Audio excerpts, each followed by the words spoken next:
Hello everyone. आप सब कैसे हैं? मैं उम्मीद करता हूं कि बहुत अच्छे होंगे और अपनी पढ़ाई को बहुत अच्छे से कर रहे होंगे। मैं आकाश कुमार बढ़ाना आईसीटी वर्चुअल क्लासरूम में आपका बहुत बहुत स्वागत करता हूं मेरे प्यारे बच्चों। जैसा आपको पता है मेरे प्यारे बच्चों, बेसिकली हमारी 11वीं क्लास है और ज्योग्राफी को हम लोग देख रहे हैं। बेसिकली सागर और महासागर के विषय में हम पढ़ रहे थे। तो कल हमने एक बिंदु है इसका जिस पर हम लोग बात कर चुके थे। महासागरीय जल का जो टेम्परेचर है उसको प्रभावित करने वाले हम कारकों को देख रहे थे। क्लियर है? और हमने ये देखा था कि जो जल है और स्थल है उन दोनों के गर्म ठंडे होने में हमको डिफरेंसेस काफी हमें देखने के लिए मिलते हैं। जैसे इसमें कहा गया, आप इसको देखेंगे कि महासागरीय जल के तापमान वितरण को प्रभावित करने वाले कारक। तो सबसे पहले कारकों में हमने देखा गया अंश।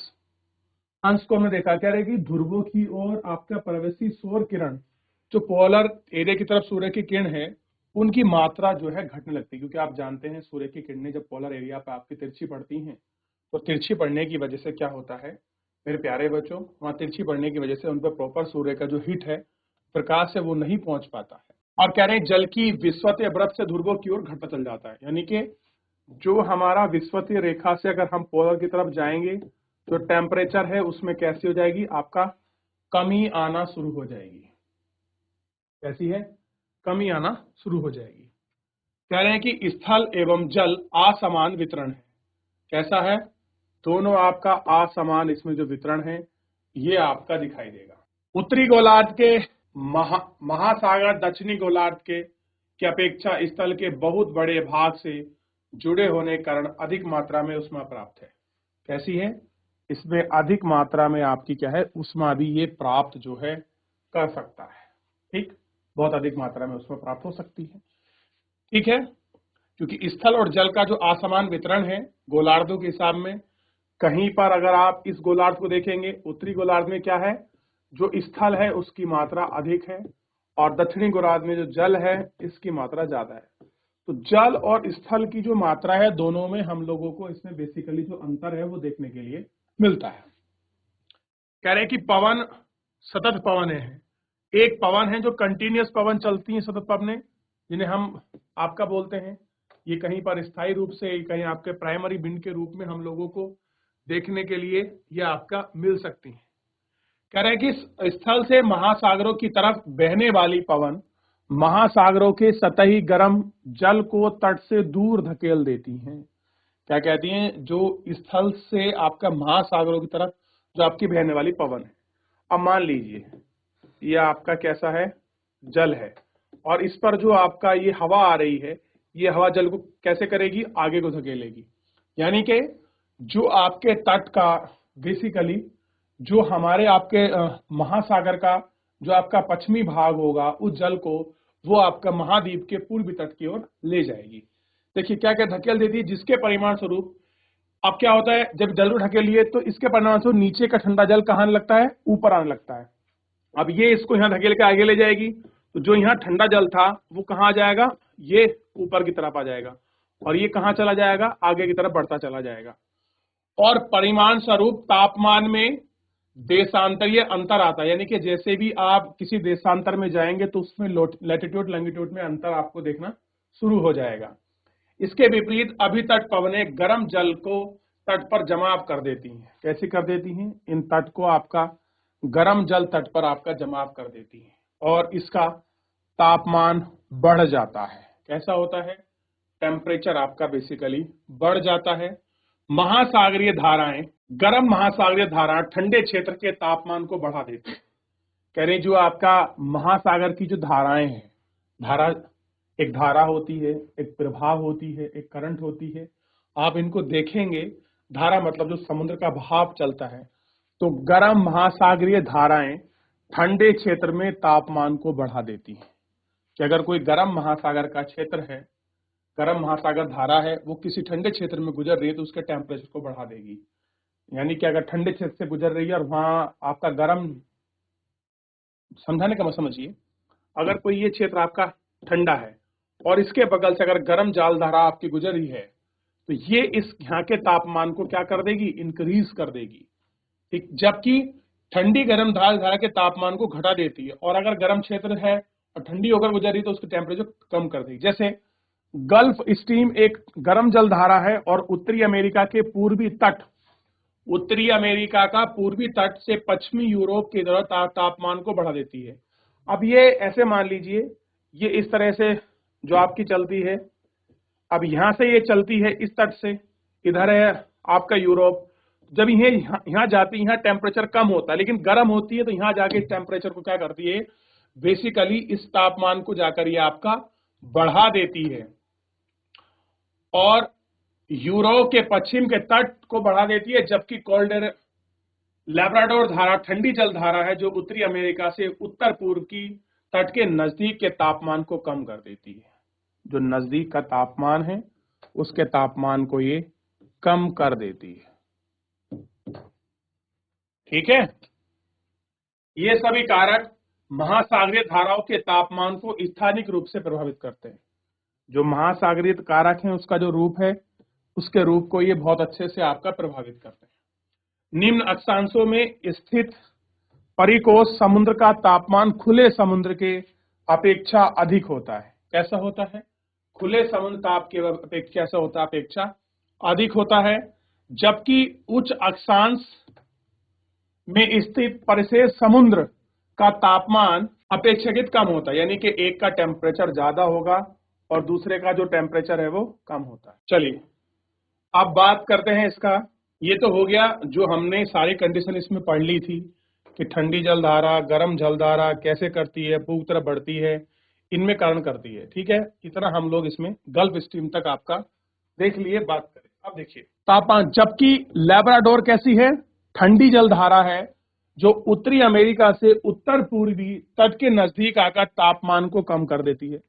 अब लैब्राडोर कैसा है? टेम्परेचर इसका कम है और आपका गल्फ स्ट्रीम का टेम्परेचर कैसा है? ज्यादा है, तापमान को बेसिकली कम करती है। ये सभी कारक महासागरीय धाराओं के तापमान को स्थानिक रूप से प्रभावित करते हैं। कैसे करते हैं? स्थानिक रूप से ये प्रभावित करते हैं। कह रहे हैं निम्न अक्षांशों में स्थित परिपेय समुद्र के तापमान के खुले समुद्र की अपेक्षा अधिक है। कैसा दिखाई देता है? अधिक। जबकि तापमान अधिकांश स्थित आपका समुद्री हमको खुले में अपेक्षाकृत कम होता है, कि जहां आपका खुला होता है और टेम्परेचर थोड़ा सा कम मिलेगा उच्च अक्षांशों में। अब देखिए तापमान का क्षैतिज वितरण। महासागरीय जल की तापीय गहराई का स्पर्श चित्र है, दिखाई देता है कि बढ़ती हुई गहराई के साथ तापमान कैसे घटता है, कि अगर गहराई बढ़ रही है तो उसका जो टेम्परेचर है वो कैसे घटता है। और आपका पार्श्व चित्र महासागर के सतह, जल एवं गहरी परतों के बीच सीमा क्षेत्र को दर्शाता है। कैसे करता है? वो आपका सीमा क्षेत्र को आपका दर्शाता है कि बेसिकली सीमा क्षेत्र उसका क्या है, वो उसको इफेक्ट करता है, बताता है। समुद्री सीमा की सतह से लगभग 100 से 400 मीटर नीचे प्रारंभ होती है और 100 मीटर नीचे तक जाती है। यानी कितना है? लगभग 100 से 400 मीटर के नीचे की गहराई में दिखता है और 100 मीटर तक होता है। सीमा क्षेत्र में तापमान तीव्रता से गिरता है। अब मैंने आपको फोर्टिक और अफोर्टिक जोन के बारे में बताया था पिछले लेक्चर में शायद, कि एक तरह से अगर आप सी है, उस सी का एक लेवल तक ही क्या होता है कि टेम्परेचर आपका समुद्र के अंदर पहुंचता है। जहां पहुंचता है वहां तक हम बोलते हैं फोर्टिक जोन। जहां तक सूर्य का प्रकाश आपका समुद्र के अंदर तक नहीं पहुंचता उसको बोलते हैं अफोर्टिक जोन। तो 400 मीटर तक ही जाएगा। कह रहे तापमान प्रवणता थर्मोहेलाइन कहा जाता है। जहां तक टेम्परेचर पहुंचता है क्या बोलते हैं? थर्मोहेलाइन। जल के कुल आयतन का लगभग 90% गहरे महासागर के ताप में प्रवणता थर्मोहेलाइन नीचे पाया जाता है। इन क्षेत्रों का तापमान 0 डिग्री से भी नीचे पाया जाता है। मध्य एवं निम्न अक्षांशों में महासागर के तापमान की रचना को सतह से तली की ओर 3 परतों की प्रणाली में समझा जाता है। कैसे हैं कि हम इनको 3 लेयर में जो है बड़े अच्छे से आपका समझ सकते हैं कि किस प्रकार ये तीनों लेयर हमको जो है इसमें देखने के लिए आपका मिल रही है। पहली परत गर्म महासागरीय जल की सबसे ऊपरी परत है। पहली परत कैसी है? गर्म महासागरीय जल की सबसे ऊपर की परत है, जो लगभग 500 मीटर की मोटाई पर है। और इसका तापमान 20 डिग्री से 25 डिग्री के बीच है। कैसा है? 20 से 25 डिग्री के बीच होता है। और कह रहे हैं कि उष्णकटिबंधीय क्षेत्र में है। यह परत पूरे वर्ष उपस्थित रहती है। कैसी रहती है? पूरे वर्ष उपस्थित रहती है।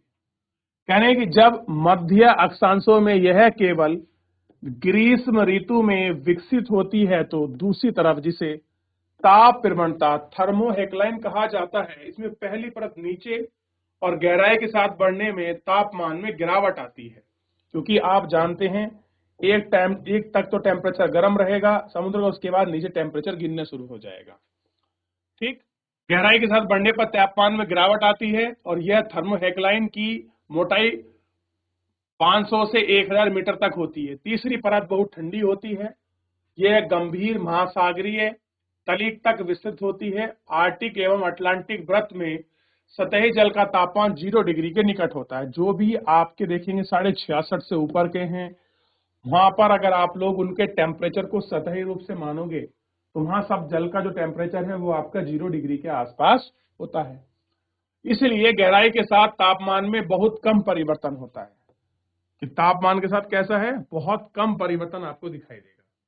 यह ठंडे पानी की एक तरह की परत पाई जाती है जो सतह को गंभीर तक आपका विस्तृत होती है। कैसी होती है? सतह तक आपका जो विस्तृत है हमको दिखाई देती है। अब देखिए ये चित्र प्रवणता आपको दिखाया गया। अब यहां देखिए 0 से 4, 4 से 8, 8 से 12, 12 से 16, 16 से 20, 24 यहां तक टेम्परेचर मिलेगा। और उसके बाद टेम्परेचर यहां बढ़ता है 100 मीटर तक, 100 मीटर तक दिखाई देगा। उसके बाद 100 मीटर के बाद टेम्परेचर आपका सीधा गिरना शुरू हो जाएगा और नीचे गिरता है 0 से और 4 के बीच का। ये लाइन यही तो आएगी बच्चों। कहाँ गिरता है? ये नीचे निरंतर आपका गिरता चला जाए। महासागरों की सतह के जल का औसत तापमान 27 डिग्री सेंटीग्रेड तक सेल्सियस होता है, सेंटीग्रेड डिग्री तक होता है। यानी कि जो आपका समुद्र है और समुद्र की जो आपका परत है और इसका जो औसत टेम्परेचर है, अगर आप इसको देखोगे तो कितना मिलेगा? 27 डिग्री सेंटीग्रेड। यह है विश्व वृत्त के ध्रुवों से कार्मिक ढंग से कम है। और कह रहे कि जो आग आप कंपैरिजन करोगे पोलर एरियाज के मुकाबले, वहां से ही आपको जो है कम दिखाई देगा। बढ़ते हुए अक्ष के साथ साथ तापमान घटने की दर सामान्यतः 0 से 5 डिग्री होती है। कितनी होती है? 0 से 5। और औसतन तापमान 20 डिग्री से गिर जाता है और 32 डिग्री तक होता है। और आपका 40 डिग्री टेम्परेचर पर अगर डिग्री पर है तो 14 डिग्री सेंटीग्रेड से लेकर, तो वहां अगर 40 से 14 के ये 20 से दर की बात कर रहा है कि एवरेज टेम्परेचर 20 डिग्री के साथ 22 डिग्री से लेकर 40 डिग्री में 14 डिग्री और 0 डिग्री के नजदीक होता है। और कह रहे हैं कि उत्तरी गोलार्ध में महासागरों का तापमान दक्षिणी गोलार्ध की अपेक्षा अधिक होता है। दक्षिणी गोलार्ध की अपेक्षा कहाँ होता है? उत्तरी गोलार्ध के महासागरों का तापमान दक्षिणी गोलार्ध के अधिक होता है। तो टेम्परेचर ज्यादा वेरिएशन कहाँ मिल रहा है? अंतर ठंड कहाँ पर है? आपका इसी क्षेत्र में है, बेसिकली हमारा उत्तरी गोलार्ध में। और कह रहे हैं कि उच्च तापमान विषुवतीय बर्फ पर नहीं बल्कि कुछ और उत्तर तरफ दर्ज किया जाता है। यानी कि बिल्कुल पोलर जो विषुवतीय व्रत है उन पर क्या नहीं मिलता? आपका जो हाईएस्ट जो हम टेम्परेचर रिकॉर्ड करते हैं वहां नहीं मिलता, उसके आसपास मिलता है। उत्तरी एवं दक्षिणी गोलार्ध का औसत वार्षिक तापमान 19 डिग्री से 16 डिग्री के आसपास का होता है। यह विभिन्न उत्तरी एवं दक्षिणी गोलार्ध में स्थल और जल के असमान वितरण के कारण होता है। कैसा होता है? जो इनका वितरण है वो कैसा है? बेसिकली असमान वितरण है। चित्र 3.1 के महासागरीय सतह के तापमान के स्थानिक प्रारूप को दिखाई दिया गया है। आप कह रहे हैं यह तथ्य भली भांति जान सकता है कि महासागर का उच्चावच तापमान सदैव उनकी ऊपर की सतह पर होता है, क्योंकि वे सूर्य की ऊष्मा को प्रत्यक्ष रूप से प्राप्त करते हैं और ऊष्मा महासागरों के नीचे भाग में संवहन प्रक्रिया से आपका परोक्ष होती है। कैसे? इस तरह से आपका पढ़ाई जाती है। परिमाण स्वरूप गहराई के साथ साथ तापमान में भी कमी आने लगती है। लेकिन तापमान के घटने की दर सब जगह एक जैसी नहीं होती। 200 मीटर की गहराई तक तापमान बहुत तीव्रता से गिरता है और उसके बाद तापमान घटने की दर कम हो जाती है। यानी कि ये देखिए, जो अभी हम एक लाइन पढ़ रहे थे, 200 मीटर तक तापमान बहुत अच्छे से गिरता है। ये देखिए, यही वाले हम इसकी बात कर रहे थे। ये 100-200 मीटर यहाँ तक आपका गिरेगा एकदम से, और उसके बाद बहुत धीरे धीरे धीरे गिरता है। 1000 मीटर के जाने के बाद टेम्परेचर में बहुत कम आपका बदलाव आता है। इसको देखिए, ठीक है, कैसा होता है, बहुत कम आपको बदलाव नजर देख लिया। अब देखिए, ये समुद्र विश्व है और ये महासागर का तापमान है, और आप एक लाइन देखे हैं, समान टेम्परेचर को मिलाने वाली लाइन के बारे में हम लोग पढ़ रहे थे। क्लियर है? क्या बोला गया था उसको? समताप रेखा। अब जहां जहां समान है वहां आपका सीधा बनेगा, बाकी कहीं नीचे ऊपर ये उठ सकती हैं। देखिए, पूरी कंडीशन आपको दिखाई देगी। ये आपका 0 डिग्री है, 30, 60 और 90 डिग्री और 60 डिग्री, 30 डिग्री, 60, 0 है, 0, 30, 60, 90। देख लीजिए, ये स्पष्ट दिखाई देगा आपको। देख लिया, आगे बढ़े। बात कर रहे हैं महासागरीय जल की लवणता की। चाहे वर्षा का जल हो या महासागर का, प्रकृति में उपस्थित सभी जल में खनिज लवण घुले होते हैं।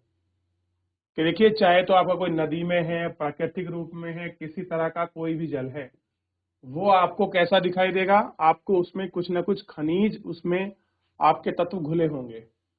लवणता वह शब्द है जिसका उपयोग है समुद्री जल में घुले हुए नमक की मात्रा को निर्धारित करता है। क्या है? नमक की मात्रा समुद्री जल में।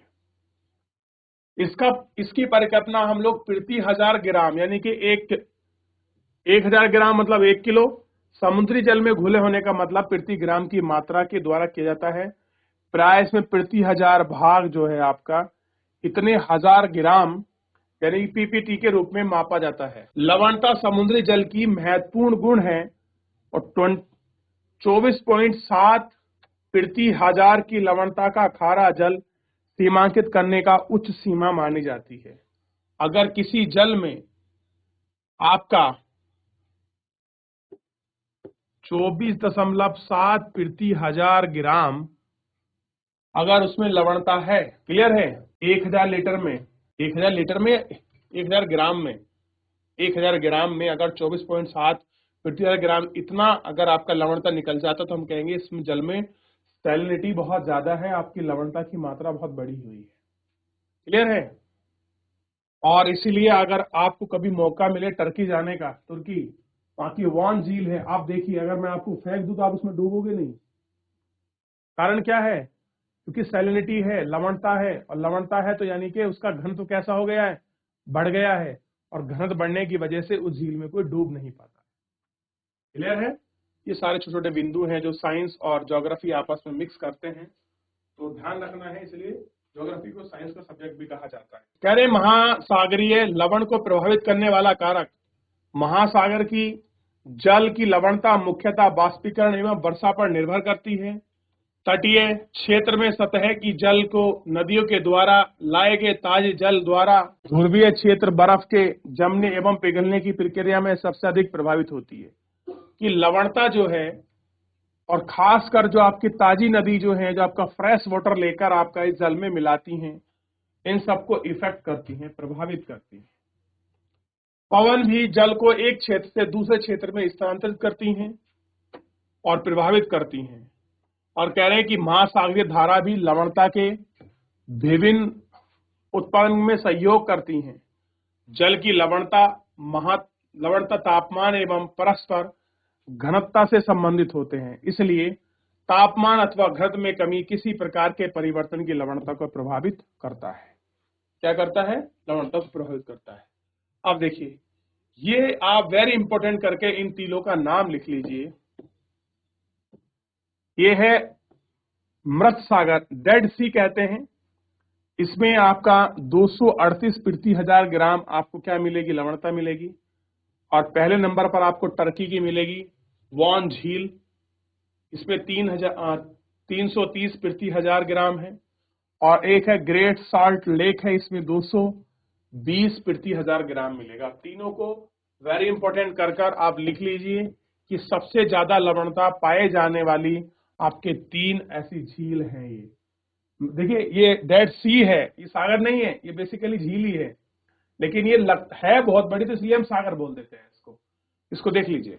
अब है लवणता का क्षतिज वितरण। सामान्यतः खुले महासागर की लवणता 33,000 प्रति ग्राम से लेकर 37% प्रति ग्राम तक होती है। चारों तरफ से समुद्र से घिरे लाल सागर में 41,000 प्रति ग्राम तक है। कैसे हैं 41,000 प्रति ग्राम तक, ये सारी चीजें हमको इसमें दिखाई देती है। जब अटलांटिक और आर्टिक ज्वार नद मुख के मौसम के अनुसार 0 से लेकर 35 प्रति हजार ग्राम के बीच पाई जाती है। गर्म और शुष्क क्षेत्र में यहाँ बाष्पीकरण उच्च होता है। जहां पर गर्म क्षेत्र होगा तो वहां पर पानी का वेपराइजेशन कैसा होगा, अधिक होगा। गर्म है, शुष्क है, ड्राई एरिया है तो जलवाष्प कैसा है, अधिक होगा। और जलवाष्प अधिक होगा तो क्या होगा, पानी ऊपर आपका वेपराइज होकर उड़ जाएगा और नमक सैलिनिटी जो है वो आपका वहीं रह जाएगी। तो ऐसे स्थिति में क्या होता है कि जो सैलिनिटी का नंबर है वो थोड़ा बढ़ जाता है, वो आपका 30 से लेकर आपका 70 प्रति हजार ग्राम तक भी पहुंच जाता है। और कह रहा है कि प्रशांत महासागर की लवणता में विभिन्न मुख्यतः आकार के एवं बहुत अधिक क्षेत्रीय विस्तार के कारक हैं। उत्तरी गोलार्ध के पश्चिमी भाग में लवणता 35,000 प्रति ग्राम तक है। उत्तरी गोलार्ध का कौन सा भाग, वेस्टर्न भाग में कितनी है, 35 प्रति हजार ग्राम से कम होकर 31 प्रति ग्राम हो जाती है, क्योंकि आर्कटिक महासागर क्षेत्र घिरा हुआ है, जल तक पहुंचता है। इसमें 15 से लेके 20 दक्षिणी में 33,000 प्रति ग्राम तक घट जाता है। और ये हमको पूरा हुआ घटता हुआ एक एक करके जो है बेसिकली ये हमको दिखाई देता है। क्लियर है। कह रहे हैं कि अटलांटिक महासागर की औसत लवणता 36,000 प्रति ग्राम के लगभग उच्च लवणता है इतनी, और इसके बीच की दर्ज की गई है। अधिकतम लवणता जो है 20 डिग्री नॉर्थ से आपका 30 डिग्री नॉर्थ और 20 डिग्री आपका वेस्ट से लेके आपका 60 डिग्री वेस्ट के बीच पाई जाती है।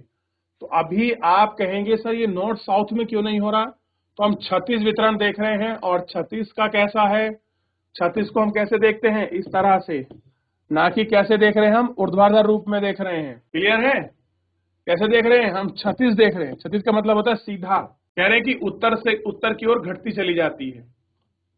दक्षिण उच्च अक्षांश में स्थित होने के बावजूद उत्तरी महासागर में उत्तरी अटलांटिक प्रवाह द्वारा लाई गई अधिक लवणीय जल के कारण जल लवणता पाई जाती है। बाल्टिक समुद्र की लवणता कम होती है।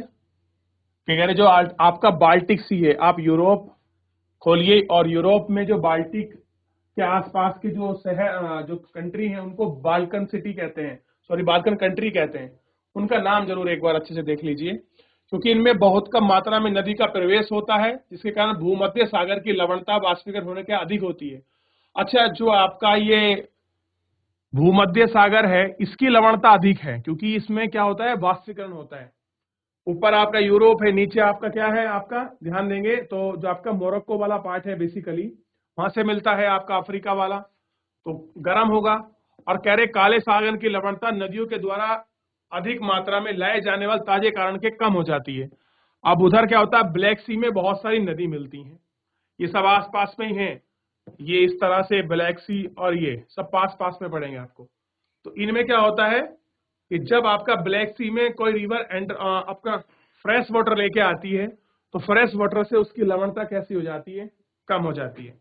और हिंद महासागर की औसत लवणता कितनी है, आपका 35,000 प्रति ग्राम है।